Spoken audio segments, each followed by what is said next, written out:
నూతన క్రోధినామ సంవత్సర శుభాకాంక్షలు, ఉగాది శుభాకాంక్షలు అందరికీ కూడా.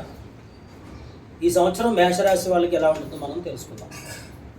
మేషరాశి వాళ్ళకి ఆదాయం 8, ఖర్చు 14, రాజపూజ్యం 4, అవమానం 3. ఈ రాశి వాళ్ళందరికీ కూడా మేషరాశి ప్రకారంగా చూసుకుంటే రవి, తర్వాత కుజుడు, శని, ఈ గ్రహాలకి పూజ చేసుకుంటూ ఉండాలి. ఈ సంవత్సరం అంతా పనికొచ్చే నెలలు 4 అంటే ఏప్రిల్, మే, జూలై, ఆగస్ట్, సెప్టెంబర్, నవంబర్, జనవరి, ఫిబ్రవరి, మార్చ్. ఈ మేషరాశి వాళ్ళకి ఈ సంవత్సరం చాలా బాగుంది. వృషభ రాశి. వృషభ రాశి వాళ్ళకి ఆదాయం 2, ఖర్చు 8 ఉంది. జాగ్రత్తగా ఖర్చు పెట్టుకోవాలి. సినిమాలకి సినిమాలకి తిరగకండి, అనవసరంగా ఖర్చులు పెట్టుకోకండి.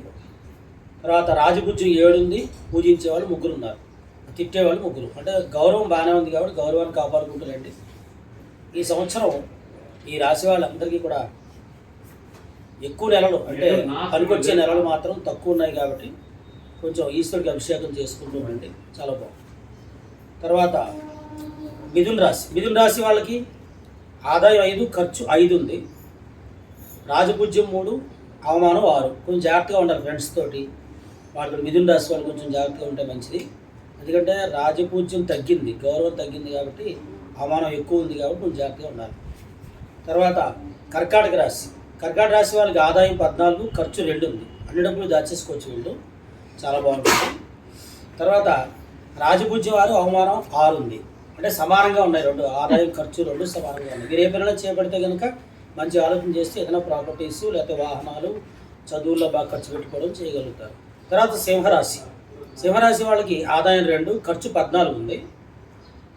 తర్వాత రాజపూజ్యం 2, అవమానం 2 ఉంది. ఆదాయం తక్కువ చేస్తున్నారు వీళ్ళు, ఖర్చు బాగా ఎక్కువ పెడుతున్నారు. వీళ్ళకి ఖర్చు పెట్టడం బాగా అలవాటు చిన్నప్పటి నుంచి కూడా, అందుకే ఈ సంవత్సరం కూడా అలా వచ్చింది.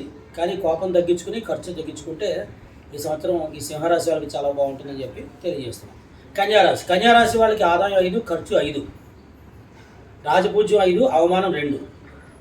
ఆదాయం ఖర్చు సమానంగా ఉండిపోతుంది. ఎందుకంటే కన్యారాశి వాళ్ళు సంపాదించిందంతా బోర్డు ఖర్చు పెడతారు, లగ్జరీగా బాగా ఖర్చు పెడుతూ అందరికీ ఇస్తూ ఉంటారు. కాబట్టి 2 సమానంగా ఉంటాయని చెప్పి తెలియజేస్తున్నారు. రాజపూజ్యం కూడా 5 ఉంది కాబట్టి గౌరవానికి ఎటువంటి లోటు లేదు. అవమానం తక్కువ ఉంది, ఎంతమంది అవమానించుకున్నా ఏం పర్వాలేదు అని చెప్పి మీరు అందరూ తెలుసుకోవాలి. నెక్స్ట్ తులారాశి. తులారాశి వాళ్ళకి ఆదాయం 2, ఖర్చు 8 ఉంది. ఆదాయం 2 సంపాదిస్తున్నారు, ఖర్చు 8 పెడుతున్నారు. అంటే ఆలోచన సంఖ్య లేకపోవడం దీనికి కారణం. రాజపూజ్యం 1, అవమానం 5.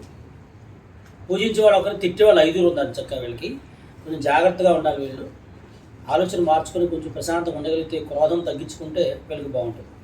తర్వాత వృశ్చిక రాశి. వృశ్చిక రాశి వాళ్ళకి ఆదాయం 8, ఖర్చు 14 ఉంది. రాజపూజ్యం 4, అవమానం 5. వీళ్ళకి కూడా ఖర్చు ఎక్కువ ఉంది కాబట్టి కొంచెం ఆలోచన రీత్యా ఖర్చులు తగ్గించుకొని లగ్జరీస్గా ఉండకుండా, కొంచెం పెంకితనంగా లేకుండా, ఎవరి మాట వినకుండా ఉందామనుకోకుండా అందరి మాట వింటూ చక్కగా మీ ఇంట్లో వాళ్ళ మాటలు వింటూ ఉంటే కొంచెం మీకు కూడా ఉపయోగకరంగా ఉంటుంది. తర్వాత ధనుస్సు రాశి. ధనుస్సు రాశి వాళ్ళందరికీ కూడా